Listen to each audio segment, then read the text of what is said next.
Well, good morning, everybody. It's great to be back in Singapore. I was here in July of 2021 to give the IISS Fullerton Lecture. So, John, I'm starting to feel like a regular. But in all seriousness, thanks for having me back. I also want to thank John for everything that IISS does to promote dialogue in this region. And I want to thank our national host, Singapore, for providing such a warm welcome for all of us. It's especially good to see Senior Minister Teo, Minister Ung, and Minister Balakrishnan.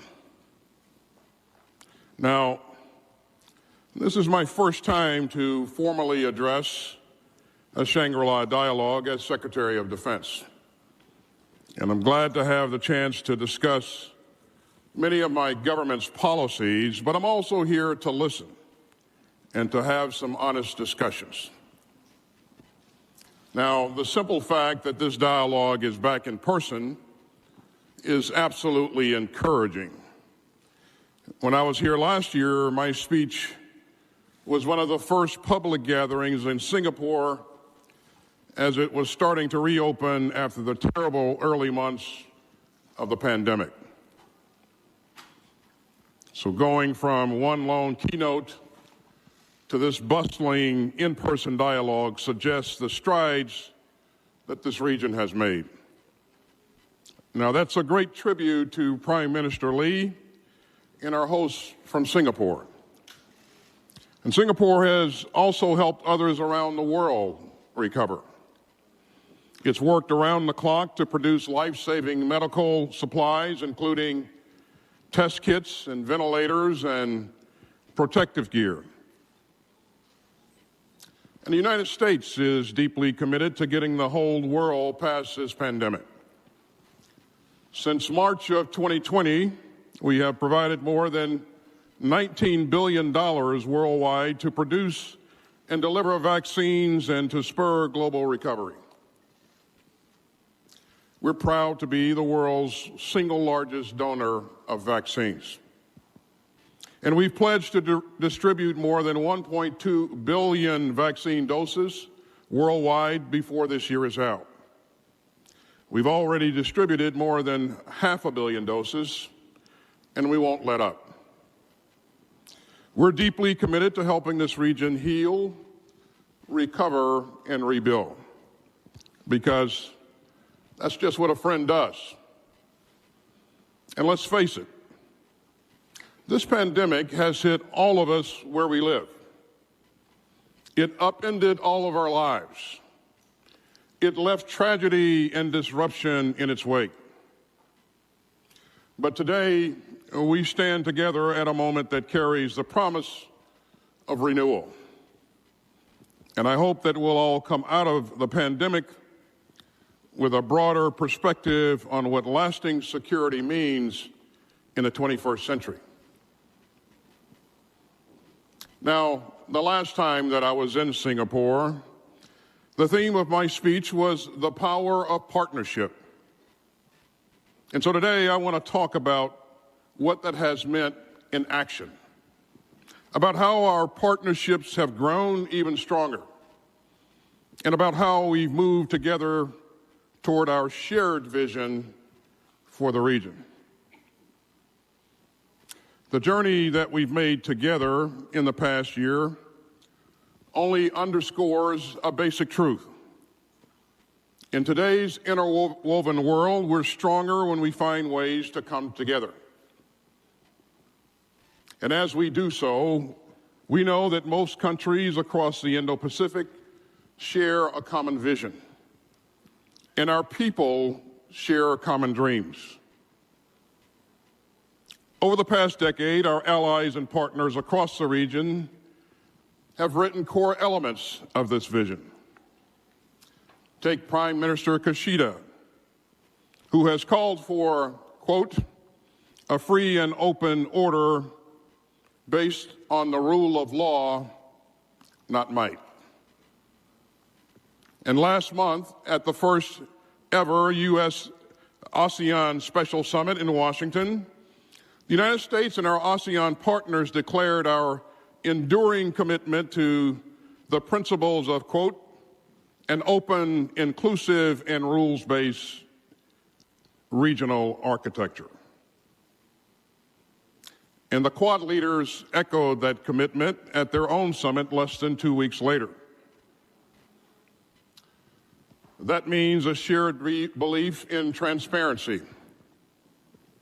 It also means a dedication to openness and accountability. It means a commitment to freedom of the seas, skies, and space. And it means an insistence that disputes be resolved peacefully. We seek a region free of aggression and bullying. And we seek a world that respects territorial integrity and political independence. A world that expands human rights and human dignity. And a world in which all countries, large and small, are free to thrive and to lawfully pursue their interests, free from coercion and intimidation. Now, we know the riptides that we face, from COVID to cyber threats to nuclear proliferation. And we feel the headwinds from threats and intimidation and the obsolete belief in a world carved up into spheres and influence. Now, we are confident that we can steer forward, but we can only do it together. We all know the challenges that this region faces: the pandemic, climate change, nuclear threats from North Korea, coercion by larger states against their smaller neighbors, and cruelty and violence from the regime in Myanmar, and threats in the gray zone. These challenges demand shared responsibility and common action. And we must all reaffirm our common commitment to uphold international law, defend global norms, and oppose unilateral changes to the status quo. You know, just last month, President Biden was in the region to reaffirm that these principles matter.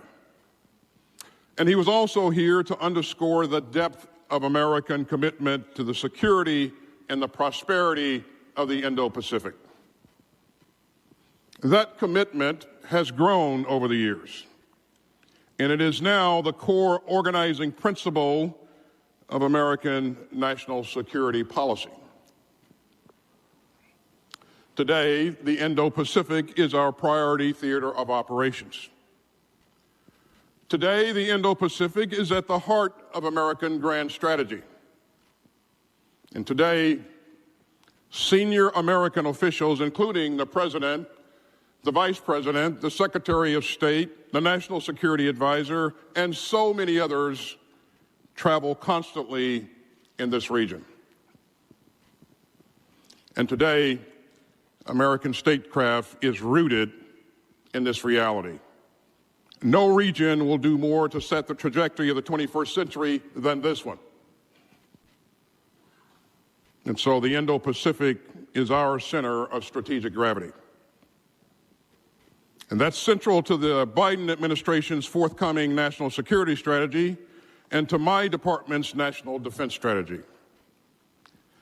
And it's why the first regional strategy that the Biden administration released was our Indo-Pacific strategy. As President Biden said in May in Tokyo, the United States is deeply invested in the Indo-Pacific. We're committed for the long haul, ready to champion our vision for a positive future for the region with our friends and partners. You know, that future will be written not by any one country, but by all the peoples of the Indo-Pacific. And I'm proud that our unparalleled network of alliances and partnerships has only deepened since the last time that I was in Singapore. We've achieved an extraordinary amount in the past 11 months. And that progress is rooted in working together. You see it in the region's effort to recover from the pandemic. And you see it in the rapid development of the Quad and in our new trilateral AUKUS security partnership. You see it in the launch of new climate resilience efforts with ASEAN and in our close partnership with Pacific Island countries. You see it in new opportunities for cooperation among Japan, the Republic of Korea, and more, and in renewed complex military exercises that deepen our interoperability and strengthen the region's security. But not all the news in the past year has been good. So I'd like to take a few minutes to discuss the historic crisis caused by the Russian invasion of Ukraine. Russia's indefensible assault on a peaceful neighbor has galvanized the world, and Putin's reckless war of choice has reminded us all of the dangers of undercutting an international order rooted in rules and respect.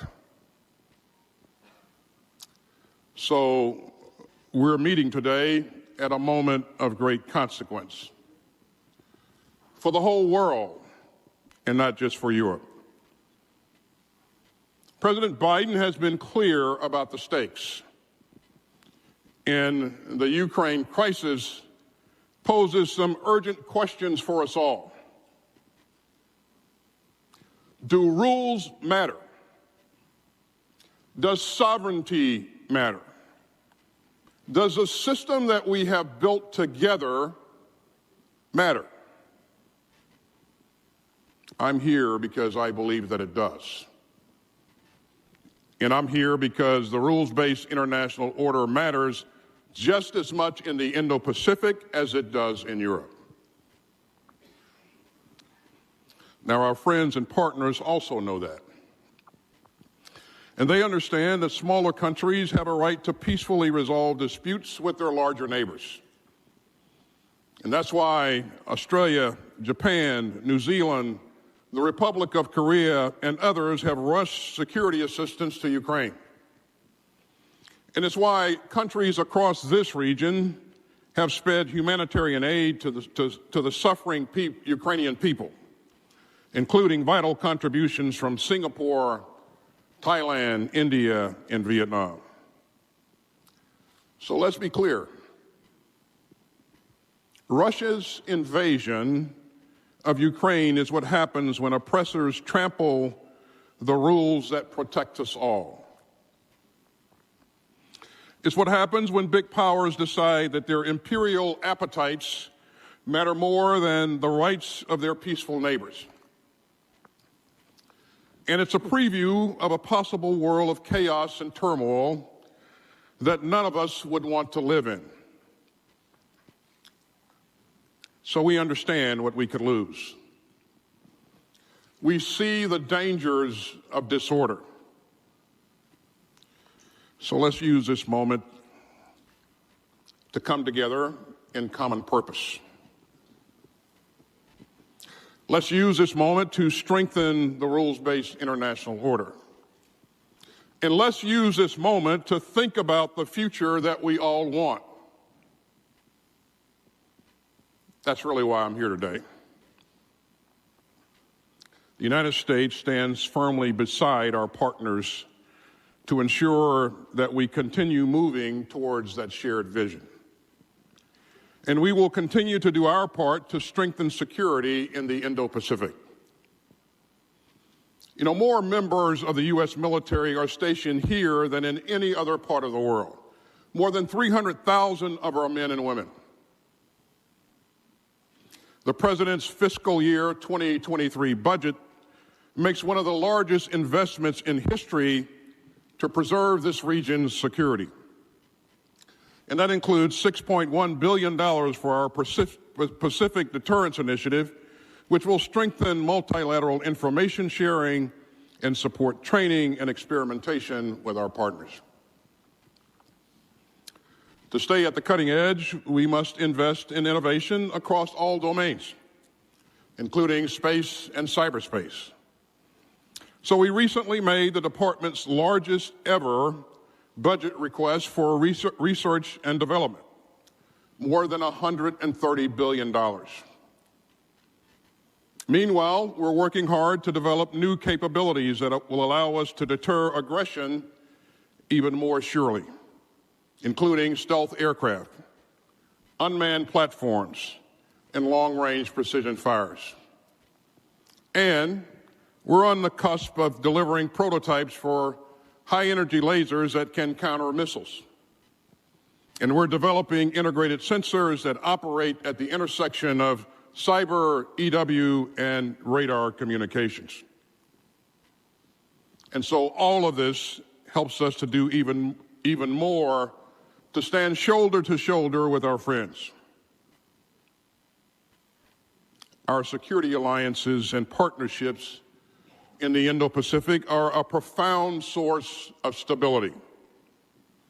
So our integrated deterrence in the region will continue to center on our ties with our proud treaty allies, Australia, Japan, the Philippines, South Korea, and Thailand. And we remain unwavering in our mutual defense commitments.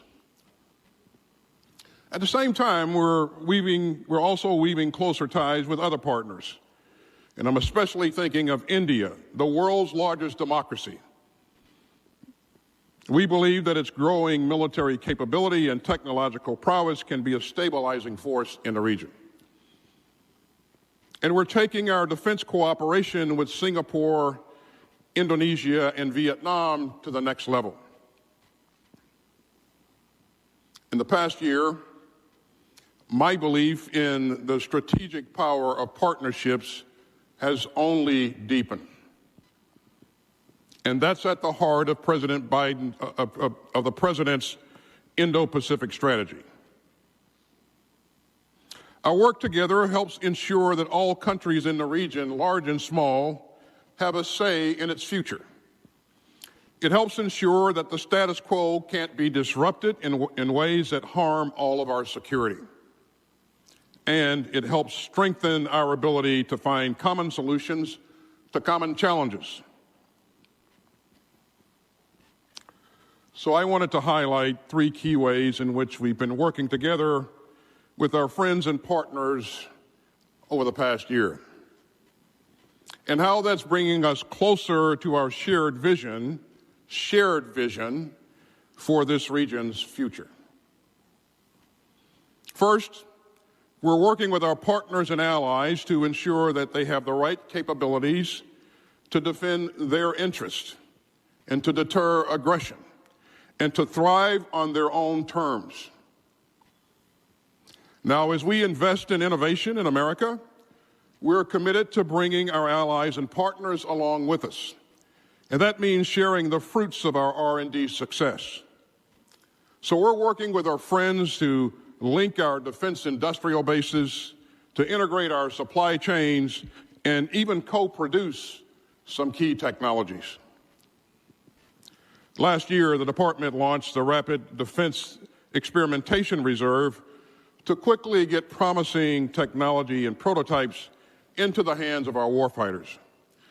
And we're working even more closely with trusted partners as we test game-changing technologies together.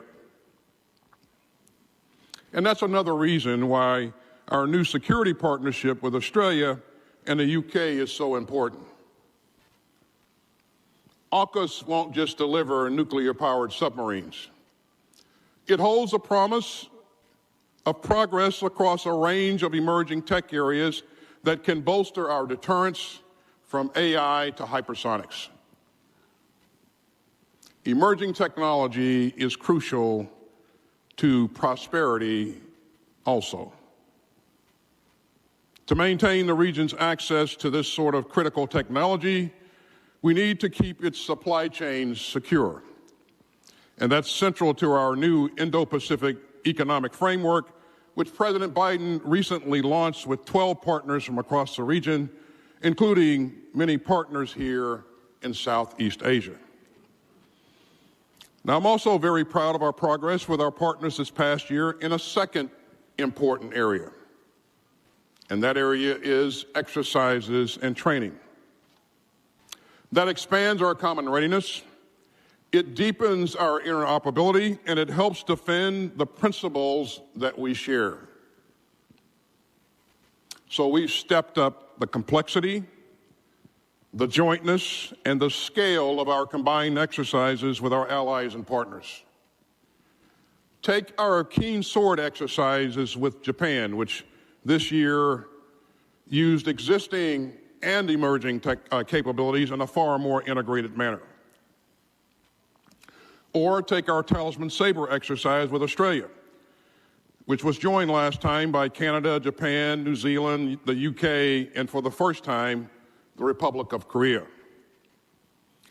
In April, the United States and the Philippines held our annual Balakrishnan exercise. It was our 37th time and the largest and most complex iteration involving some 9,000 troops. And last spring, the USS Theodore Roosevelt Carrier Strike Group rotated through the Indian Ocean. And we conducted simultaneous joint operations with the Indian Navy and the Indian Air Force that integrated air power and anti-submarine warfare. We're also finding new ways for our friends to operate together and looking for new constellations of partners, including good friends from Europe and beyond. Just think of La Pérouse, an exercise last spring with navies from Australia, France, India, and Japan. Or consider Garuda Shield, our annual bilateral exercise with Indonesia. And this August, for the first time, we're expanding it. It will now include a total of 14 participating countries, including Australia, Canada, Japan, and Singapore. And later this month, we'll host the 28th iteration of RIMPAC. Forces from 26 countries with 38 ships and nearly 25,000 personnel will gather along U.S. shores for the world's largest naval exercise. Now, we're also working more closely with our partners in ways that aren't quite so visible. And that includes tackling gray zone actions that chip away at international laws and norms. And we're bringing to bear the full resources of the U.S. government to do so. And that includes unprecedented Coast Guard investments in the Indo-Pacific. And I'm proud to say that the Coast Guard's new outstanding Commandant, Admiral Linda Fagan, is here with us in Singapore, and within her first 2 weeks on the job, that I might add. You know, it's the first time that a U.S. Coast Guard Commandant has joined us at the Shangri-La Dialogue. And it's a sign of how important Southeast Asia is to the Coast Guard. Next year, our Coast Guard will also deploy a cutter to Southeast Asia in Oceania. And that will open up new opportunities for multinational crewing, training, and cooperation across the region. And it will be the first major U.S. Coast Guard cutter permanently stationed in the region. And that brings me to a third important aspect of our common efforts to defend our shared principles. More and more, we're working in new and flexible and custom-made ways with our friends. And our partners are doing the same thing with one another, even as we strengthen our commitment to ASEAN's centrality and its leading place in the regional architecture. And that's meant the rise of nimble and flexible security networks that add stability to the region. You see this trend in new, important new discussions about regional security, with different groups of partners talking together about shared challenges and working together in new ways. Since 2015, Australia, India, and Japan have been holding security dialogues about maritime security cooperation. In just the past few months, Japan and the Philippines launched a new 2+2 dialogue, and so did Australia and India. Our trilateral defense cooperation with Australia and Japan remains pivotal, and we continue to integrate our three militaries in key areas. I was also glad to attend the ADMM Plus last year, and I look forward to meeting with ASEAN defense ministers again this fall. And meanwhile, over the past 18 months, we've helped to bring new vigor to the Quad. That includes a third Quad Leaders Summit last month, bringing together four of the region's largest producers of prosperity and security. And as the Quad leaders have noted, they are eager to work with ASEAN and the Pacific Islands to advance our shared goals. We're also working together to make the region's security architecture more transparent and more inclusive. So think of the new Indo-Pacific Partnership for Maritime Domain Awareness, which President Biden announced in Tokyo last month. Now, this important initiative aims to provide better access to space-based and maritime domain awareness to countries across the region, including here in Southeast Asia. And this new partnership will harness together regional information centers that will help us build a common operating picture and work together to tackle illegal fishing and other gray zone activities. In today's interconnected world, we're also seeing new ways to support our European security partners' growing engagement in the Indo-Pacific. So we'll keep expanding our consultations with European countries on regional security issues. And we'll deepen and widen the dialogue and cooperation among NATO and our core Indo-Pacific allies. You know, several of our European allies have been deploying to the Indo-Pacific and operating alongside our partners here in unprecedented ways. The United Kingdom made history last year with its deployment of the HMS Queen Elizabeth as part of a multinational carrier strike group that included a U.S. destroyer, an American Marine Corps F-35 squadron, and so it was a significant accomplishment. Such deployments send a message of strength and stability, and that's deeply important for all the peoples of the region. And it's especially important given the challenges to security and stability in the Indo-Pacific. As our national defense strategy notes, we all face a persistent threat from North Korea. The United States will stand ready, always stand ready, to deter aggression and to uphold our treaty commitments to and the will of the UN Security Council. North Korea's habitual provocations and missile tests only underscore the urgency of our task. And so we're deepening the security cooperation among the United States, Japan, and the Republic of Korea. Together, we will continue to strengthen our extended deterrence against nuclear arms and ballistic missile systems.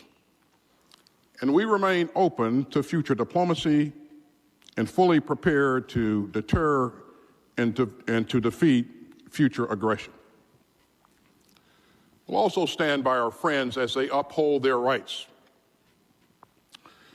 And that's especially important as the PRC adopts a more coercive and aggressive approach to its territorial claims.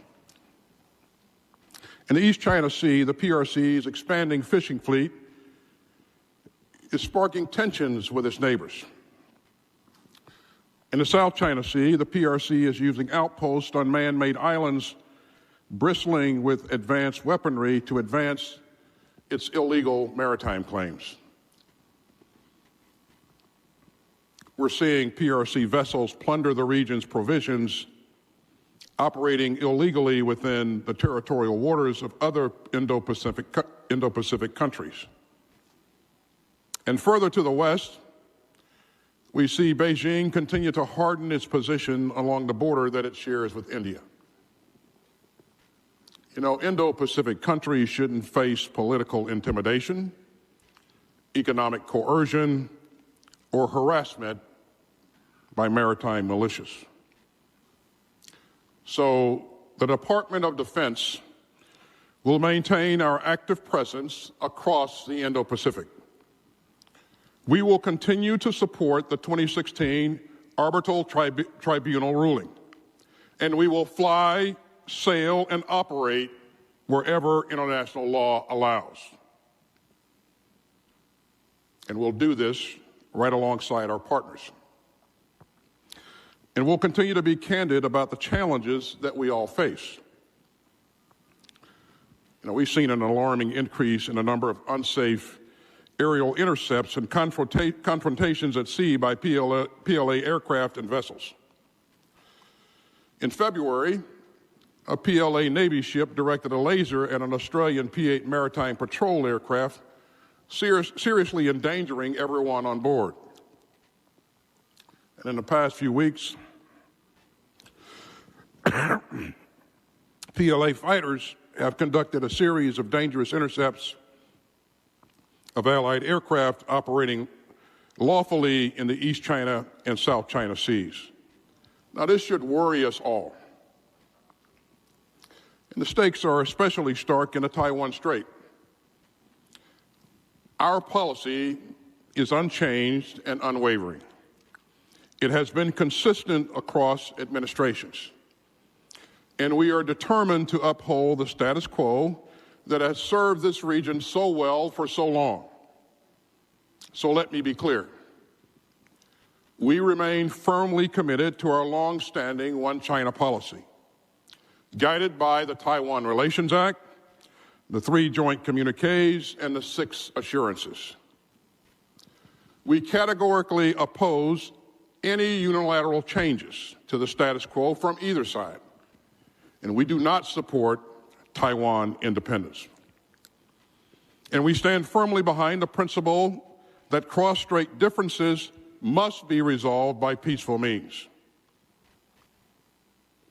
Now, as a part of our One China policy, we will continue to fulfill our commitments under the Taiwan Relations Act. And that includes assisting Taiwan in maintaining a sufficient self-defense capability.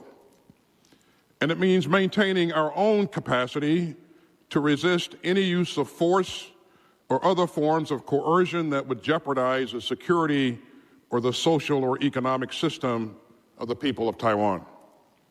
So our policy hasn't changed. But unfortunately, that doesn't seem to be true for the PRC. As my friend Secretary of State Blinken has also noted, we see growing coercion from Beijing. We've witnessed a steady increase in provocative and destabilizing military activity near Taiwan. And that includes PLA aircraft flying near Taiwan in record numbers in recent months, and nearly on a daily basis. And we remain focused on maintaining peace, stability, and the status quo across the Taiwan Strait. But the PRC's moves threaten to undermine security and stability and prosperity in the Indo-Pacific. And that's crucial for this region. and is crucial for the wider world. Maintaining peace and stability across the Taiwan Strait isn't just a U.S. interest, it's a matter of international concern. So let me be clear. We do not seek confrontation or conflict, and we do not seek a new Cold War, an Asian NATO, or a region split into hostile blocs. We will defend our interests without flinching, but we'll also work toward our vision for this region, one of expanding security, one of increased cooperation, and not one of growing division. And I continue to believe that big powers carry big responsibilities. And so we will do our part to manage these tensions responsibly and to prevent conflict and to pursue peace and prosperity. And as I said in Singapore last year, great powers should be models of transparency and communication. So we're working closely with both our competitors and our friends to strengthen the guardrails against conflict. And that includes fully open lines of communication with China's defense leaders to ensure that we can avoid any miscalculations. And these are deeply, deeply important conversations. The United States is fully committed to doing our part. And that's why I'm here today. I am proud of our commitment to this region. I'm proud of our unmatched and unrivaled network of allies and partners. I'm proud of our commitment to openness and human dignity. You know, in recent decades, we've become even more inclusive in our approach to the Indo-Pacific. We've expanded our cooperation with our allies and partners, and we've worked in tandem with new and existing regional institutions. And all of that builds new habits of cooperation across this region. And it builds on old friendships in the Indo-Pacific, going back for many, many decades. We seek inclusion, not division. We seek cooperation and not strife. And that means we're following the wise counsel from Prime Minister Lee, who argues that nobody should force binary choices on the region. He's right. Our fellow Indo-Pacific nations should be free to choose, free to prosper, and free to chart their own course. Ladies and gentlemen, this region has already cast its vote on what kind of a future it seeks. It's an interconnected and optimistic future, one rooted in the rule of law and a profound commitment to freedom and openness. And it's a future that we can only make real by working together. As President Kennedy put it back in 1962, quote, "Acting on our own by ourselves, we cannot establish justice throughout the world, or provide for its common defense, or promote its general welfare. But joined with other free nations, we can do all this and more. And ultimately, we can help to achieve a world of law and of free choice, banishing the world of war and coercion." Now that's a vision worth working for. It's a vision grounded in the best traditions of the United States, and it's a vision that reaches for the highest aspirations for the Indo-Pacific. We don't believe that this vision can be imposed, but we do believe that it can be achieved by working together, by listening to one another, and by acting as good friends and good neighbors, and by, again, showing the world the power of partnership. It's great to be here with all of you. Thank you very much.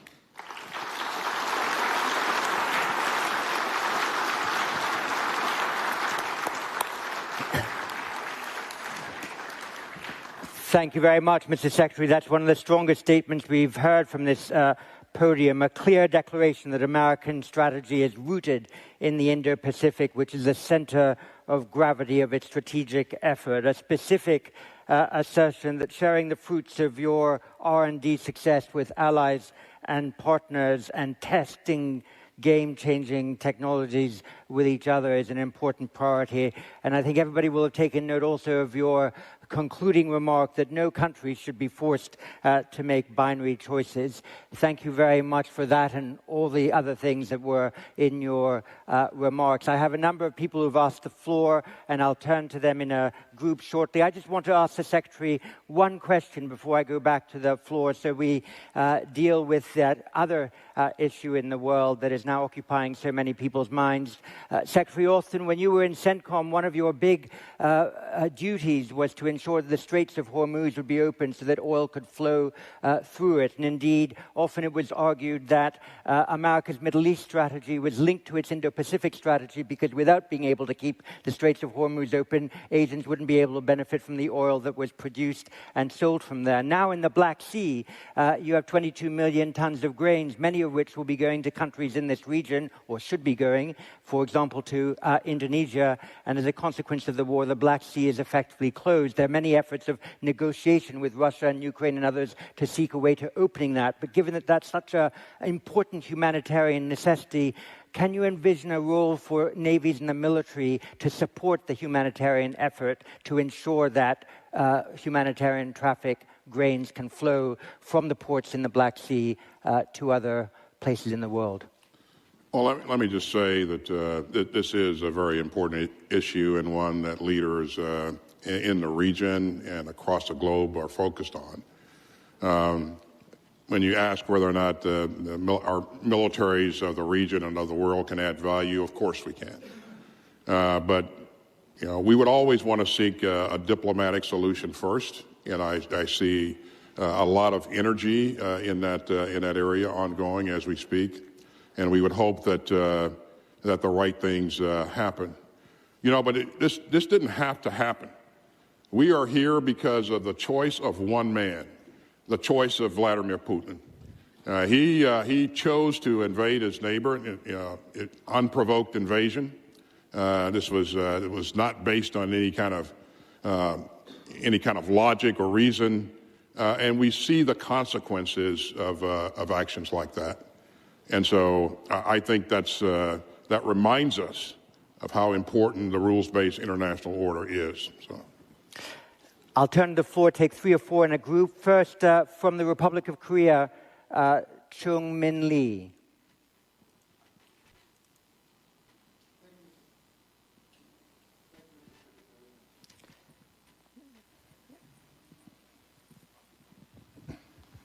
Thank you, Mr. Secretary.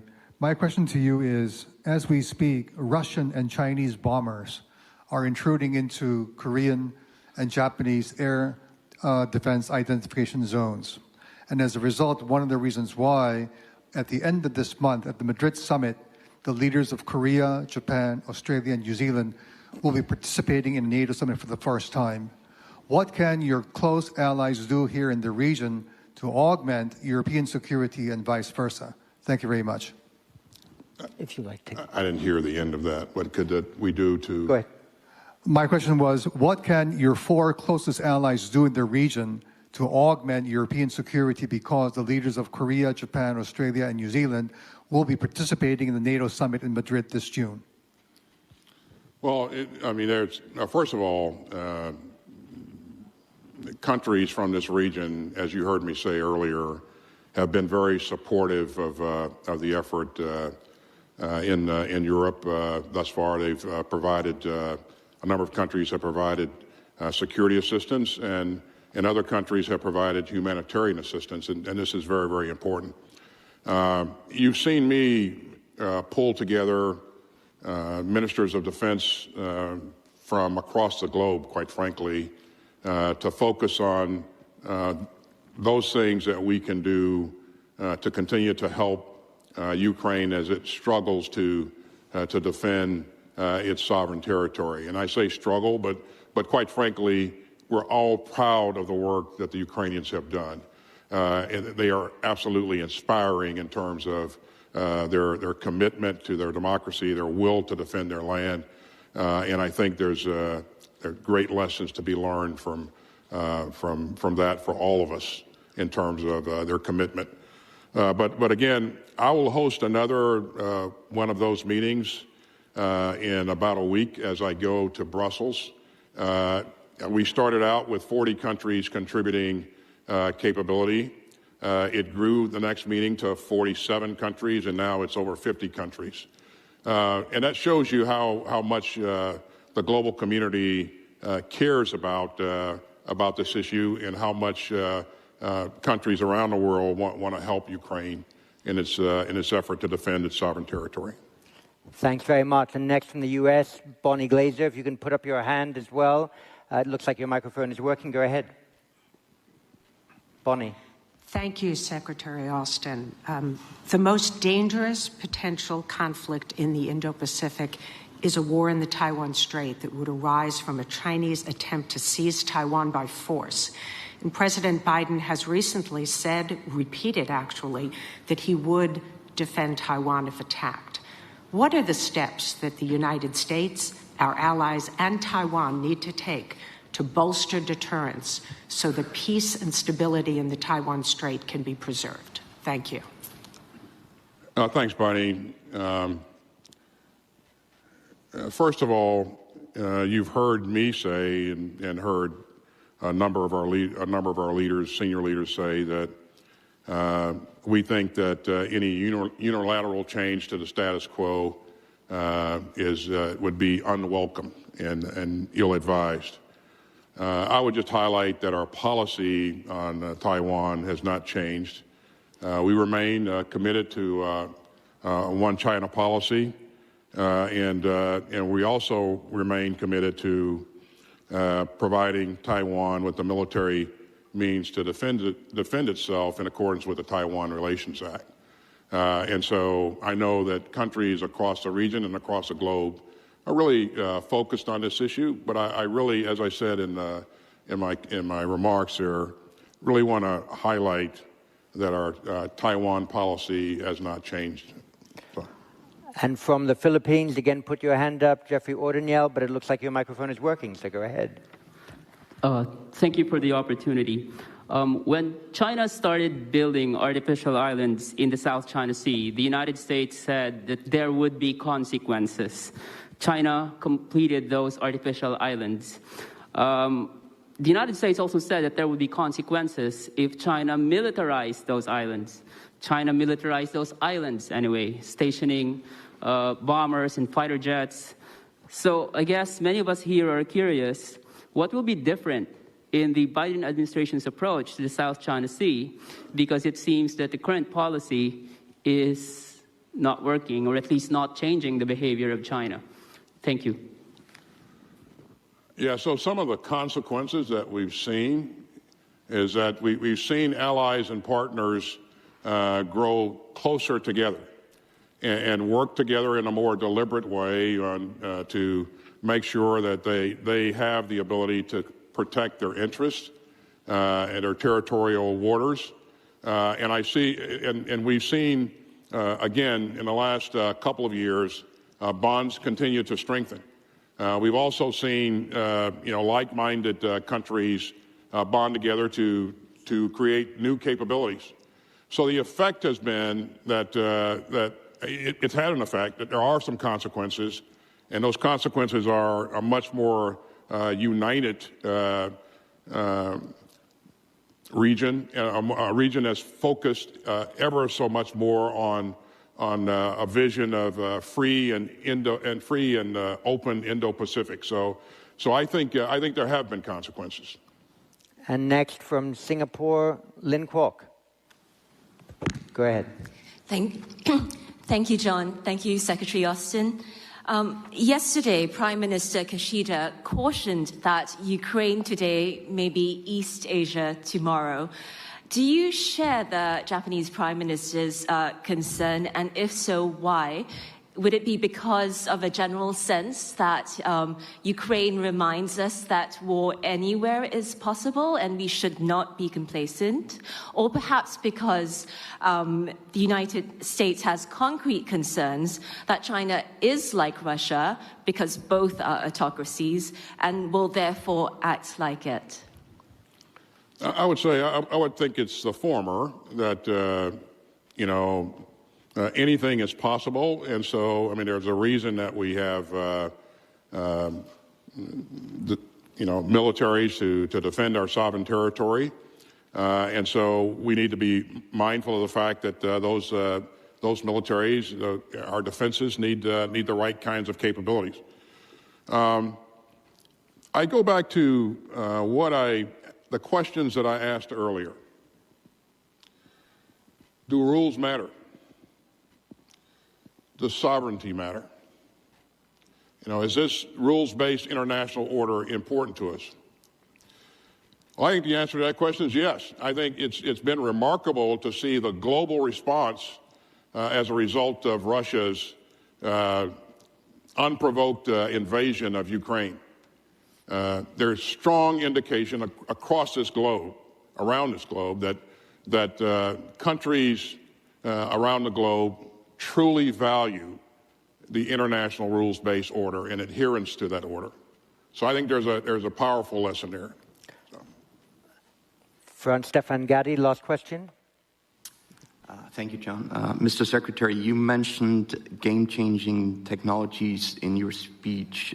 Could you perhaps elaborate what technology specifically you have in mind here? And furthermore, do you foresee any changes in U.S. force posture in the region as a result of these game-changing technologies in the near to medium term? Thank you.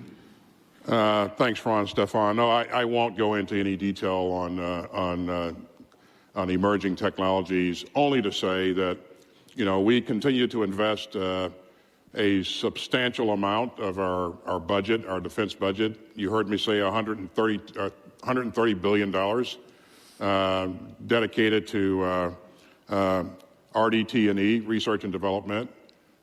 We believe that in order to remain relevant, we have to make sure that we're investing in the right kinds of things to support the operational concepts that we think are important in any conflict, that we'll employ in any conflict going forward.